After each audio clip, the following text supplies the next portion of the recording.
Okay, सो हमारे पास जो language की बेसिक्स है, मैं आपको बता रहा था कि ड्यूरिंग टेस्ट फेज वाइवा जो आपका सुपरवाइजर है वो आपसे प्रोजेक्ट से रिलेटेड तो सवाल करेगा, उसके अलावा जो लैंग्वेजेस यूज हुई हैं आपके प्रोजेक्ट में उनसे रिलेटेड क्वेश्चनिंग भी उसने कर लेनी है, यानी कि ज़्यादातर चांसेस हैं कि वो करेगा।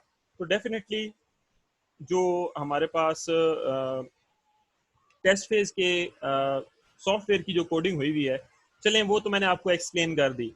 तो अब वो एक्सप्लेन करने के बाद डेफिनेटली आपको बेसिक्स का भी पता होना चाहिए ताकि वाइवा के दौरान आपको उसकी कोई टेंशन ना हो।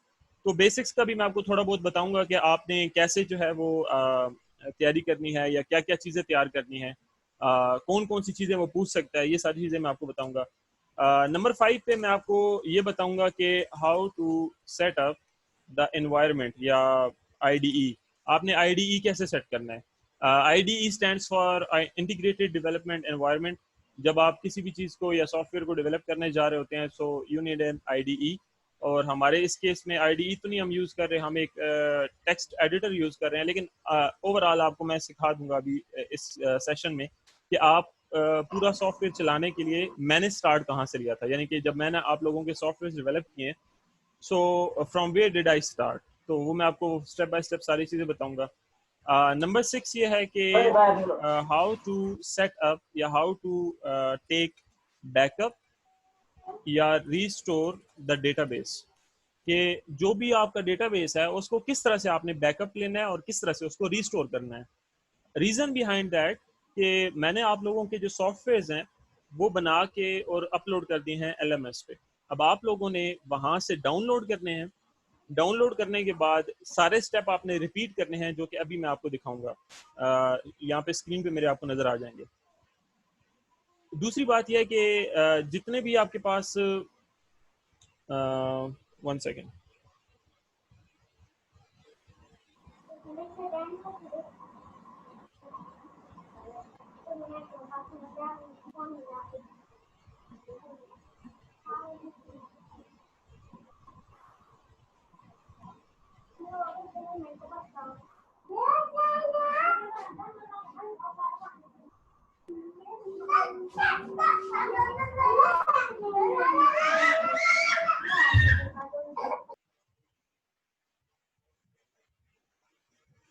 ओके, सो मैं आपको यहाँ पे ये भी दिखाऊंगा कि हाउ टू टेक बैकअप या रीस्टोर द डेटाबेस। अब इसमें ये दोनों चीज़ें बताना क्यों ज़रूरी है, क्योंकि मैंने आप लोगों के सॉफ्टवेयर जो हैं वो बनाने के बाद अपलोड कर दिए एलएमएस पे, आप लोगों ने वहाँ से डाउनलोड करने हैं। डाउनलोड करने के बाद आपने एग्जैक्ट स्टेप्स फॉलो करने हैं कि किस तरह से आप जो है वो अपना टेस्ट फेज जो है अपने लैपटॉप या पीसी के अंदर किस तरह से कन्फिगर कर सकते हैं। सो वो भी चीज़ें मैं आपको बताऊँगा। उसके बाद जी हमारे पास और क्या चीज़, दैट्स इट। उसके अलावा जी आपको मैं बेसिक्स आज थोड़ी सी बताऊंगा लैंग्वेज की जो हमारे प्रोजेक्ट में यूज़ हुई हैं। तो इसमें ये होगा कि फिर आप लोग एटलीस्ट इससे एबल हो जाएंगे कि इस क्लास के बाद अपना अपना जो आपका प्रोजेक्ट है जो एलएमएस में सबमिट हुआ है टेस्ट फेज वाला, एटलीस्ट आप लोग वो डाउनलोड करने के बाद उसको आप अपने लैपटॉप या पीसी पे कॉन्फ़िगर करके और उसको रन करके देख सकेंगे कि आपके प्रोजेक्ट में क्या बना हुआ है और कैसे बना हुआ है। अच्छा, एक बात और जो आपने याद रखनी है कि टेस्ट फेज का जो वाइवा होगा, test phase viva date will be announced via your VU email. तो आप लोगों ने अपनी वीयू ईमेल चेक करते रहनी है, ठीक है। मिसाल के तौर पे MS या MC 180 समथिंग समथिंग जो भी आपकी आईडी है @vu.edu.pk, तो ये आपकी ईमेल है, ठीक है। तो इस ईमेल पे आपको वाइवा की डेट आएगी, जो भी आपका टेस्ट फेज का वाइवा होगा जब भी होगा, तो एटलीस्ट आपको वाइवा से 3 से 4 दिन पहले ईमेल आ जाती है। सो आपने चेक करते रहना है अपनी वीयू ईमेल को कि उस पे आपको कब डेट आती है, ठीक है जी। तो अभी हम स्टार्ट करते हैं कि पहला स्टेप क्या है, दूसरा क्या है, तीसरा क्या है, तो उसको हम स्टार्ट अभी कर लेते हैं। अब इसमें मैं ये नया एक टैब बना रहा हूँ, how to set up the test phase code to run on your laptop. सबसे पहला स्टेप ये है कि आपने डाउनलोड करना है जैम्प, ठीक है। जैम्प आप लोगों ने डाउनलोड करना है। इसको मैं तरीका आपको बता देता हूँ। आप यहाँ पे लिखेंगे जैम्प विद PHP 5.6, इसको आप सर्च करोगे, ये आपके पास मुख्तलिफ ब्लॉग्स आ गए हैं, यहाँ से आप कहीं से भी ले सकते हो। लेकिन यहाँ से ये sourceforge.net ये वाला ज़रा ज़्यादा रिलायबल है। अब इसमें ये देखें, इसने आगे वर्जन भी दिया हुआ है 5.6.36, तो आपने इस पर क्लिक कर लेना है। ये आपके पास आ गया है, जैम्प आ गया है, इसको आपने डाउनलोड कर लेना है। ये आपके पास नीचे ये वाला जो लिंक है, जैम्प Win32 5.6.36 0 VC11 इंस्टॉलर, इसको आप क्लिक करके डाउनलोड आपने कर लेना है। उसके बाद आपका जो क्या कहते हैं, जैम्प इंस्टॉल आपने करना है। इंस्टॉल करने के लिए तो डेफिनेटली स्टैंडर्ड प्रोसीजर हमारे पास है, उसमें स्टैंडर्ड प्रोसीजर में आपने इंस्टॉलेशन करनी है। उसके बाद आपने जो दूसरी चीज़ इंस्टॉल करनी है, आप गूगल पे जाके सर्च करोगे VS कोड, ये आप लिख के सर्च करोगे, ये पहला आपके पास आ रहा होगा लिंक, यहाँ पे जाके आपने ये डाउनलोड बटन है, इस पर क्लिक करके इसको डाउनलोड कर लेना है। सो दैट्स इट, ये दो चीज़ आपकी डाउनलोड हो जाएंगी। इसके बाद आपने इनको इंस्टॉल करना है। इंस्टॉल करने के बाद आपके पास जो जैम्प है, नॉर्मली जो उसका हेडर प्रोसीजर होता है, या दूसरे लफ्ज़ों में अगर कहा जाए कि जैम्प इंस्टॉल कहाँ होता है, तो XAMPP XAMPP installation location is normally at C:/ZAMP होती है। यानी आपका जो जैम्प इंस्टॉल होगा वो इस लोकेशन पे इंस्टॉल होगा। तो आपने क्या करना है, अपना माई कंप्यूटर ओपन करके आप लोगों ने जाना है C ड्राइव है, जहाँ पे भी आपने इंस्टॉल किया है, नॉर्मली C में होता है। अगर आपने कहीं और किसी और ड्राइव में इंस्टॉल किया, लाइक मेरे पास 3 ड्राइव्स हैं, तो मैंने जैम्प जो है वो E में रखा हुआ है। तो अगर आपने E में इंस्टॉल किया हुआ है या जिधर भी, आप उधर जाएंगे तो यहाँ पे इस तरह से ही आपको सारी फाइल्स नजर आ रही होंगी। यहाँ से आपने ये जैम्प -control.exe इसको आपने डबल क्लिक करके रन करना है, ठीक है जी। तो इसमें थर्ड स्टेप हमारे पास क्या होगा कि रन द जैम्प -control.exe, ये आपने रन करनी है। ये आप रन करेंगे तो ये चीज़ आपके पास ओपन हो जाएगी, XAMPP control panel with Apache, MySQL, FileZilla, Mercury and Tomcat server. तो यहाँ पे मुख्तलिफ हमारे पास जो है वो ऑप्शंस हैं इनको इनेबल करने के लिए, लेकिन हमारा जो इस वक्त काम होगा वो पहले दो से है। अपाचे सर्वर को आपने स्टार्ट कर लेना है, और इसी तरह से MySQL सर्वर को आपने स्टार्ट कर लेना है, और ये दोनों ग्रीन होने चाहिए, मींस इन दोनों को रन होना चाहिए, और इनके आगे पोर्ट्स जो हैं वो मेंशन होने चाहिए। तो इस तरह से हमारे पास अब जो ये दोनों चीज़ें जो हैं वो चल पड़ी हैं। नेक्स्ट स्टेप आपका क्या होगा कि आपने open the browser browser and type local local host. आपने ब्राउज़र ओपन करना है और उसमें आपने लोकल होस्ट टाइप करना है। तो ये हमारा ब्राउज़र ओपन है, यहाँ पे हम टाइप करेंगे लोकल होस्ट और इंटर प्रेस करेंगे। सो ये हमारे पास ब्राउज़र के अंदर हमारा PHP और SQL सर्वर जो है वो रन कर रहा है। अब ये जो वर्जन लिखा हुआ आ रहा है हमारे सामने 5.6.30, अब ये 36 भी होगा तो खैर है, चलेगा। 30 या 36 में से कोई एक हो तो कोई मसला नहीं आएगा। अब हमारे पास ये चीज़ चल पड़ी है, तो आपको ये इसका कंफर्म हो जाएगा कि सर्वर आपका इंस्टॉल सही हो गया है, चल भी ठीक रहा है। अब इसमें अगला स्टेप ये है कि ओपन द SQL सर्वर। आपने SQL सर्वर ओपन करना है। SQL सर्वर कहाँ से ओपन होगा, ये आपने PHP माई एडमिन का बटन नजर आ रहा होगा आपको, आपने इस पर क्लिक करना है, और इसको क्लिक करने से आपके पास ये PHP माई एडमिन नाम का एक ये विंडो सी ओपन हो जाएगी। सो this is your SQL browser या SQL सर्वर, जो भी आप कहना चाहते हैं आप इसको कह सकते हैं। सो ये हमारा SQL सर्वर है, या डेटाबेस सर्वर भी इसको आप कहते हैं। अब आपके पास ये जो लेफ्ट साइड पे विंडो होगी उसमें इतने सारे डेटाबेसेस नहीं आ रहे होंगे, सिर्फ आपके पास ये एक दो डेटाबेसेस जैसे इंफॉर्मेशन स्कीमा, परफॉर्मेंस स्कीमा, और शायद एक आधा कोई और आ रहा हो, टेस्ट नामी या इस तरह कुछ। तो आप लोगों ने सबसे पहले ये करना है, अगला स्टेप जो आपने करना है कि अपना LMS में जाके download the test phase file which is uploaded on your LMS। तो अपने LMS में जाके आपने टेस्ट फेज की जो फाइल है वो डाउनलोड करनी है।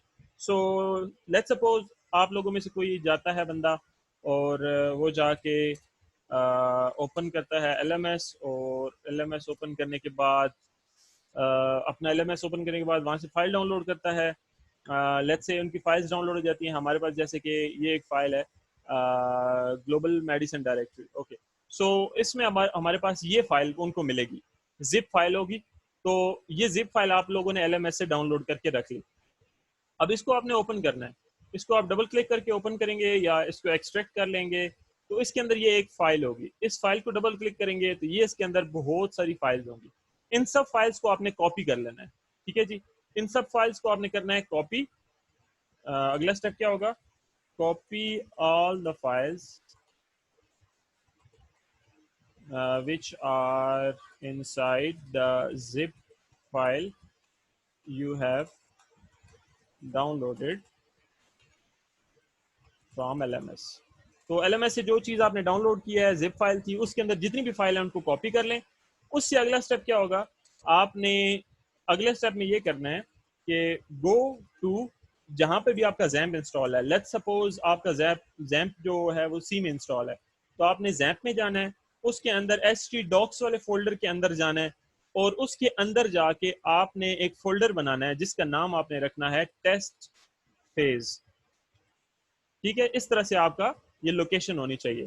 तो मैं ये जैम्प के अंदर आ गया हूँ, यहाँ पे आके और मैंने htdocs को, ये htdocs मुझे मिल गया, इसको मैंने क्लिक किया। अब यहाँ पे मेरे पास बहुत सारे फोल्डर्स और फाइल्स हैं, आपकी नहीं होंगी। आप लोगों ने यहाँ पे नया फोल्डर इस तरह से बनाना है, और नया फोल्डर बनाने के बाद आप लोगों ने उसका नाम क्या रखना है? Test phase. ठीक है जी, इस तरह से नाम रखना है। तो ये आपका जो है वो बन जाएगा। इसके अंदर अब आपने वो सारी फाइलें पेस्ट कर देनी है जो आपने कॉपी की थी। ठीक है जी, तो गो टू इधर जाएं और उसके बाद paste the files inside that test phase folder. इसके अंदर आपने वो फाइलें पेस्ट कर देनी है।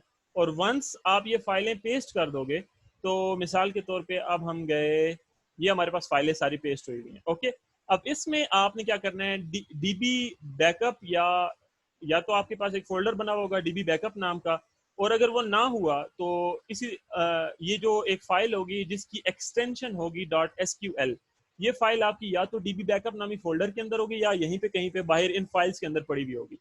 तो आपने क्या करना है? नंबर 10 पे सर्च फॉर db.sql, बल्कि नहीं, search for SQL file. SQL वाली फाइल आपने ढूंढनी है। याद रखें उसकी जो एक्सटेंशन है वो SQL होगी, नाम नहीं उसका SQL होगा। तो ये आपने देख लेनी है। अगर आप किसी इस फाइल को आपको पता नहीं है कि SQL वाली है या नहीं, तो इसके आगे अगर आप ये टाइप वाले खाने में देखें तो यहाँ पे ये लिखा हुआ आ रहा है कि SQL टेक्स्ट फाइल। तो SQL फाइल आपने ढूंढनी है, और अगला स्टेप होगा open the file, open that file in VS code. उस फाइल को आपने VS कोड में ओपन करना है। तरीका आसान है, राइट क्लिक करेंगे, ओपन विद कोड, ये आपको लिखा हुआ नजर आ रहा होगा, इस पे आपने क्लिक कर देना है, और ये आपके पास फाइल जो है वो ओपन हो जाएगी। सही है जी। अब ये फाइल आपके पास यहाँ पे ओपन हो गई। अब इसमें आप लोगों ने ढूंढना है कि आपके डेटाबेस का नाम क्या है। तो सबसे पहले तो ये है कि आपको पता होना चाहिए कि आपके डेटाबेस का नाम आपने क्या रखना है। यहाँ से आपको डेटाबेस का नाम मिल जाएगा। ठीक है जी, यहाँ से कहाँ से आपको डेटाबेस का नाम मिलेगा? 1 सेकेंड, मैं आपको उसका एक और सादा तरीका बताता हूँ। आप लोग इस तरह से करें कि यहाँ पे आपने एक मिनट, db.php ये फाइल है, इसको आपने पहले VS कोड में ओपन करना है। आप उस फाइल को ओपन ना करें, बल्कि open db.php file in VS code, यहाँ से आपको आसानी से समझ आ जाएगी। आपने db.php वाली फाइल ओपन की जी VS कोड में, यहाँ पे देखें एक ही लाइन है, और इस लाइन के अंदर सबसे पहले जो लफ्ज लिखा हुआ है ऑरेंज कलर का वो है ग्लोबल मेड अंडरस्कोर टेस्ट 1। तो ये आपके डेटाबेस का नाम है। तो अब आपने क्या करना है? यहाँ से आपको ये पता चल गया कि आपके डेटाबेस का नाम ये है, आपने इसको कॉपी कर लेना है। कॉपी करने के बाद अगला स्टेप जो आप लोग करोगे, step number 12, go to PHP my admin. Go to PHP my admin में जाना है, ये PHP माई एडमिन आ गया। यहाँ पे आपने एक न्यू डेटाबेस बनाना है। न्यू वाले लफ्ज पे आप क्लिक करेंगे तो इसको मैं अगला पॉइंट बनाता हूँ, क्रिएट न्यू डेटाबेस। डेटाबेस हमने बना लिया जी। ये डेटाबेस का नाम हमने वही रखा जो कि हमने वहां से कॉपी किया था db.php वाली फाइल में से। ये हमने वहां से कॉपी करके नाम रखा था। नाम लिखने के बाद हमने यहाँ पे क्रिएट पे क्लिक किया। जैसे क्रिएट पे क्लिक करेंगे तो डेटाबेस हमारा बन जाएगा। और डेटाबेस बनने के बाद ये टेबल्स आपके सामने यूं नजर नहीं आ रहे होंगे आपको, सही है। आपने क्या करना है कि इंपोर्ट पे जाना है, ठीक है। तो अगला स्टेप होगा click click on import. Import button पे आपने क्लिक कर देना है। इंपोर्ट बटन पे क्लिक करने के बाद चूज फाइल पे आपने क्लिक करना है और यहाँ पे जाके आपने वो वाली फाइल यहाँ पे उसको देनी है जो कि आपके पास पड़ी हुई है डीबी बैकअप में, या फिर आपके पास पड़ी हुई है यहाँ पे कहीं पे बाहर, जिसकी एक्सटेंशन टाइप जो है वो SQL है, वो आपने इसको देनी है, ठीक है। तो यहाँ पे क्लिक ऑन इंपोर्ट के बाद अगला स्टेप होगा choose the SQL file from your test phase folder. तो टेस्ट फेज फोल्डर में से SQL फाइल आपने सिलेक्ट की और गो बटन पे क्लिक कर दिया। तो अगला स्टेप है कि click on go. Go button पे आप क्लिक करेंगे तो ये हमारे पास इस तरह से सारे टेबल्स यहाँ पे शो हो जाएंगे। अब आपके पास जो प्रोजेक्ट है उसका डेटाबेस आपने रीस्टोर कर लिया है। So this is the step जो आपको मैं ये बता रहा था कि how to take backup and restore the database. तो डेटाबेस आपने रीस्टोर कर लिया है। इसको अगर आपने बैकअप लेना हो तो इसको आप एक्सपोर्ट पे क्लिक करेंगे और यहाँ पे जाके गो पे क्लिक करेंगे तो ये इसी तरह से SQL फाइल बन जाएगी। लेकिन अभी चूंकि हम नहीं करना चाह रहे तो इसलिए हम इसको छोड़ देते हैं। सो ये आपके पास हो गया कि किस तरह से आपने डेटाबेस को करना है सेटअप। नेक्स्ट आ जाएगा कि अगला जो हमारे पास है पॉइंट वो है कि how to run the test phase code. Test phase का कोड कैसे रन करना है, यानी अब आपने क्या किया है, वो सारी फाइलें जो आपने कॉपी करके टेस्ट फेज वाले फोल्डर के अंदर पेस्ट की थी वो सारी अब आपने रन करनी है। आप उनको देखना चाहते हो कि वो किस तरह से चलती हैं। सो हमारा ये स्टेप होगा कि हमने यहाँ पे ब्राउजर के अंदर जाके लिखना है लोकल होस्ट स्लैश और टेस्ट फेज। ये हम इस तरह से करेंगे तो आपके पास प्रोजेक्ट ओपन होगा। अब मेरे पास चूंकि टेस्ट फेज वाले फोल्डर में कोई चीज नहीं पड़ी, आप लोगों ने ये चीज लिखनी है local host slash test phase, ठीक है जी। तो आपने क्या करना है, पहला step open the browser.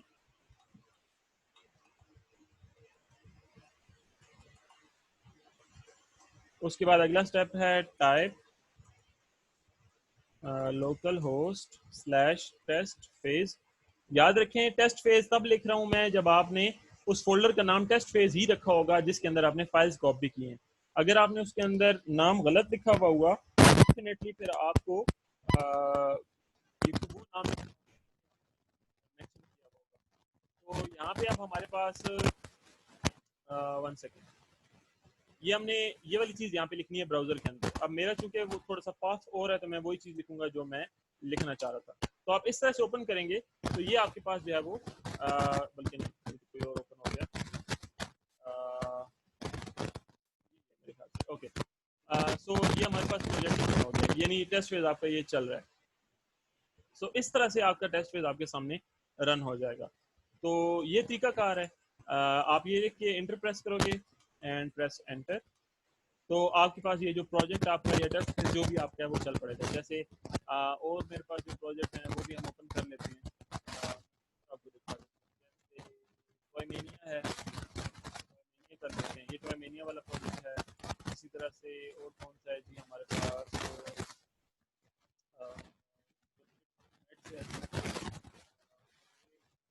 Maths, ये हमारे पास एक है। इसी तरह से और भी हमारे पास काफ़ी सारे। एनीवेज तो ये आपका तरीका कार है ओपन करने का, ठीक है जी। आपने ये लोकल होस्ट एक्सेस पे देख के और एंटर प्रेस करना है। तो अब हमारे पास बात ये रही बाकी के बाकी का जो मैंने आपको बता दिया रिक्वायरमेंट, आप बेसिक्स रह गई है वो आपको बता देता हूँ। How to set up IDE वो भी आपको मैंने बता दिया है। किस तरह से आपने फाइल डाउनलोड करनी है, LMS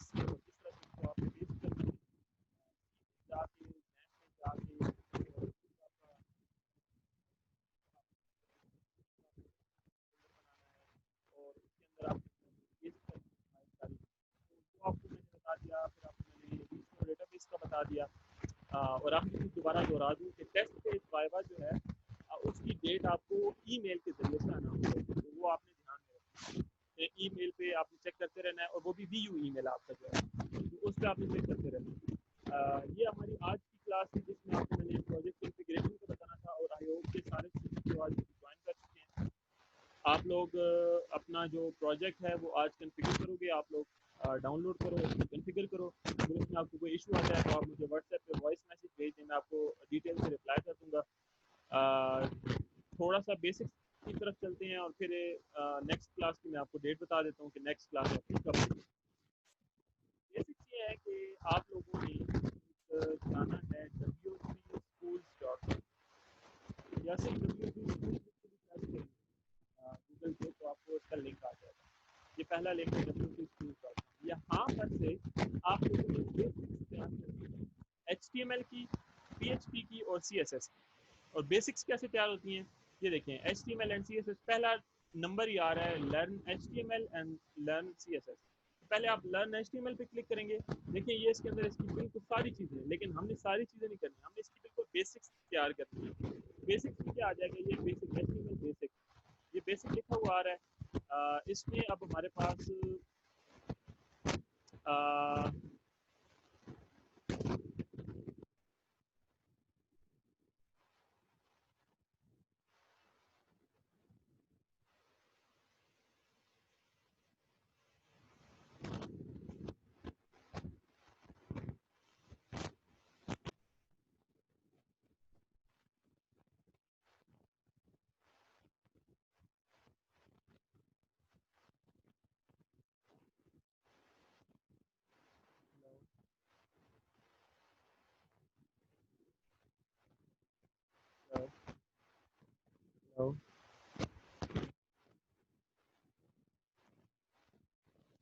आवाज आ रही है आपको?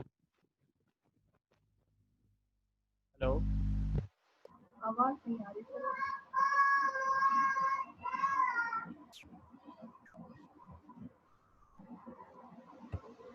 अभी अगर आपको वॉइस आ रही है तो काइंडली मैसेज करके बता दें।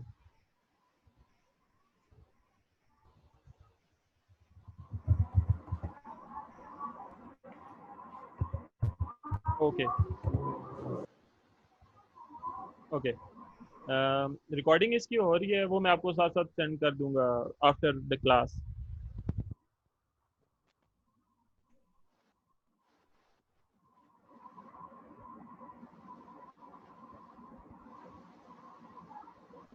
अच्छा जी, इसमें अब हमारे पास क्या चीज़ रह गई है।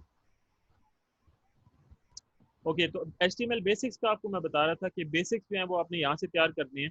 आपने HTML बेसिक्स पे क्लिक करना है, और यहाँ पे आपको जो बुनियादी बुनियादी चीज़ें हैं वो आपको यहाँ पे वो बता देंगे, जैसे हेडिंग्स क्या होती हैं, पैराग्राफ्स क्या होते हैं, HTML के अंदर लिंक्स क्या होते हैं, HTML के अंदर इमेजेस कैसे लगाए जाते हैं, वगैरह वगैरह। तो इसके अलावा आप नेक्स्ट पे क्लिक करेंगे तो अगले पेज पे आ जाएंगे, यहाँ पे आपको और वो चीज़ें बताएगा, जैसे कि पैराग्राफ किसको कहते हैं, स्किप टैग क्या होता है, टैग रेफरेंस किसको कहते हैं। इसी तरह से नेक्स्ट पेज पे आ जाए, एट्रीब्यूट्स कैसे होते हैं, विड्थ और हाइट कैसे सेट करते हैं, वगैरह वगैरह। और ये सारी चीज़ें आप लोग खुद ट्राई कर सकते हैं। लाइक अब ये इमेज की विड्थ और हाइट है, इसको आप ट्राइड योर सेल्फ पे क्लिक करेंगे, तो यहाँ पे अब हमारे पास इसकी देखें विड्थ और हाइट है, इसकी मैं विड्थ और हाइट चेंज करता हूँ। 100 by 200 करके रन पे क्लिक करूंगा, इमेज छोटा हो गया। इसी तरह से 300 by 200 करके करूंगा तो इमेज चेंज हो गया। सो आप लोग यहाँ पे अपना HTML का कोड जो है वो ट्राई भी कर सकते हैं। यहाँ से आपने HTML और CSS की बेसिक्स जो है वो तैयार कर, ठीक है जी। ये HTML के ऊपर टैग आ रहा है, फिर CSS का टैग है, फिर PHP का टैग है। यहाँ से आपने इनकी बेसिक्स लाजमी तैयार करनी है, या PHP में जाएंगे तो सिंटेक्स आपने लाजमी तैयार करना है। नेक्स्ट आपकी जो क्लास होगी उसका स्केड्यूल आपको मैं बता देता हूँ, ठीक है जी। नेक्स्ट क्लास का स्केड्यूल होगा इंशाल्लाह ताला टुमारो एट इंशाल्लाह ताला 5:30, 5:30 पे आपकी क्लास इंशाल्लाह कल होगी। और उसमें आपको दोबारा से यहाँ से थोड़ा सा आगे से लेके चलूँगा मैं, और इंशाल्लाह ताला उसमें मज़ीद हम चीज़ें कवर करेंगे, जैसे कोडिंग वगैरह और ये सारी चीज़ें। बट आई होप कि आप लोग आज जो है ये सारा प्रोसीजर जो है वो देखने के बाद आप लोग एटलीस्ट इसको कर लोगे, तैयार कर लोगे। ठीक है जी। तो आप लोगों ने ये सारा प्रोसीजर देख लेना है। इस सारे प्रोसीजर को देखने के बाद आपने LMS से डाउनलोड करना है अपना कोड, उसको कॉन्फ़िगर करना है। कॉन्फ़िगर करने के बाद आपने इसी तरह से उसको चला के चेक करना है। और उसके बाद आपने जो अगली चीज़ करनी है वो W3 Schools पे HTML, CSS और PHP इनका बेसिक कोड जो है वो आपने तैयार कर लेना है। या बेसिक चीज़ें जो है वो आपने एटलीस्ट एक दफ़ा देख लेनी है, ताकि कल की जो क्लास है जो कि होनी है कल 5 साढ़े 5 बजे, उसमें हम जब आगे चलें कोड का तो वो आपको एटलीस्ट पता हो कि हम क्या चीज़ पढ़ रहे हैं, ताकि रेफरेंस व्यू में दूँ जो आपको समझ आ रही हो। और इस क्लास की जो ये रिकॉर्डिंग होगी है, मैं ये आप लोगों को सेंड कर देता हूँ थोड़ी देर में अपलोड करके, ताकि अगर आप लोगों में से किसी ने दोबारा कोई चीज़ देखनी है तो वो यहाँ से आराम से देख सकें। तो क्लास अब भी हम एंड करते हैं। आप लोगों में से अगर किसी को कोई भी क्वेश्चन है तो आप लोग पूछ लें मुझसे व्हाट्सएप पे वॉइस करके या टेक्स्ट करके। कल इंशाल्लाह 5:30 बजे क्लास होगी। अल्लाह हाफिज़।